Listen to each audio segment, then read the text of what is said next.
Police কোনো বিশেষ দলের বা গোষ্ঠীর লাঠিয়াল বাহিনী নয় এবং আপনাদের মাধ্যমে দেশবাসী এক নতুন পুলিশিং ব্যবস্থার স্বাদ পাবে। অন্যান্য সকল প্রতিষ্ঠানের ন্যায় পুলিশ বাহিনীও ক্ষতিগ্রস্ত হয়েছে প্রতিষ্ঠান হিসেবে।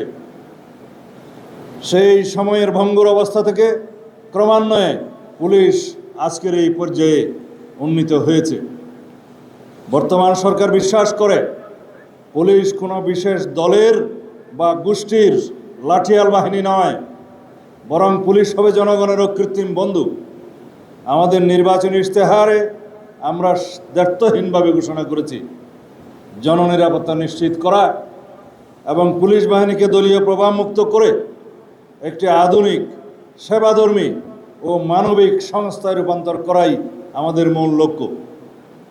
সেজন্য পুলিশ বাহিনীর মনোবল পুনঃপ্রতিষ্ঠা সহ একটি দক্ষ ও আধুনিক আইন শৃঙ্খলা রক্ষাকারী বাহিনী হিসেবে গড়ে তুলতে সরকার ইতিমধ্যে জনবল বৃদ্ধি সহ নানাবিধ উদ্যোগ গ্রহণ করেছে। বিএনপির নির্বাচনী ইশতেহারে রাষ্ট্র কাঠামোর গণতান্ত্রিক সংস্কারের যে অঙ্গীকার করা হয়েছে তার অন্যতম স্তম্ভ হলো পুলিশ সংস্কার।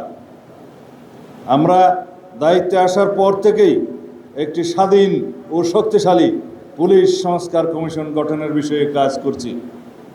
এই কমিশনের উদ্দেশ্য হলো পুলিশ বাহিনীকে রাজনৈতিক হস্তক্ষেপ থেকে সম্পূর্ণ মুক্ত রাখা, নিয়োগ, বদলি ও পদোন্নতির ক্ষেত্রে মেধা ও জ্যেষ্ঠতাকে একমাত্র মানদণ্ড হিসেবে প্রতিষ্ঠা করা, ব্রিটিশ আমলের সেকেলে পুলিশ আইন পরিবর্তন করে সময় উপযোগী এবং জনবান্ধব আইন প্রণয়ন করা।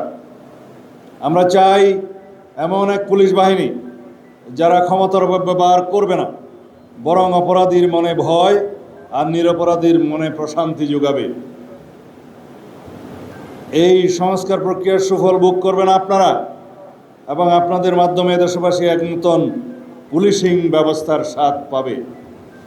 প্রিয় নবীন কর্মকর্তাবৃন্দ, জনগণের সেবক হন। সাধারণ মানুষ যখন থানায় আসে তারা যেন আপনাদের মধ্যে সেবার মানসিকতা দেখতে পায়। বর্তমান যুগ আধুনিক তথ্য প্রযুক্তির যুগ, সেজন্য ডিজিটাল অপরাধ দমনে আপনাদের সর্বোচ্চ কারিগরি জ্ঞান অর্জন করতে হবে। সাইবার নিরাপত্তা থেকে শুরু করে আধুনিক অপরাধ তদন্তে আপনাদের অগ্রণী ভূমিকা পালন করতে হবে। বর্তমান সরকার দুর্নীতির বিরুদ্ধে জিরো টলারেন্স ঘোষণা করেছে। দুর্নীতির করাল গ্রাস যেন আপনাদেরকে স্পর্শ করতে না পারে সেদিকে সদা সতর্ক থাকবেন। আমি বিশ্বাস করি 43তম বিসিএস পুলিশ ব্যাচের প্রতিটি সদস্য দেশ ও জাতির প্রত্যাশা পূরণে নিজেদেরকে নিয়োজিত করবে।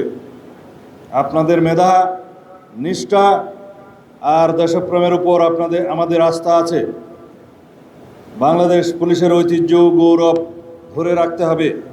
মুক্তিযুদ্ধের চেতনা ও 2024-এর ছাত্র গণ অভ্যুত্থানের শহীদদের আত্মত্যাগের প্রতি সম্মান জানাতে এবং একটি শান্তিপূর্ণ ও উন্নত গণতান্ত্রিক বাংলাদেশ বিনির্মাণে আপনাদের ভূমিকা পালন করতে হবে। এই আমাদের প্রত্যাশা। আমি আপনাদের উজ্জ্বল ভবিষ্যৎ কামনা করছি।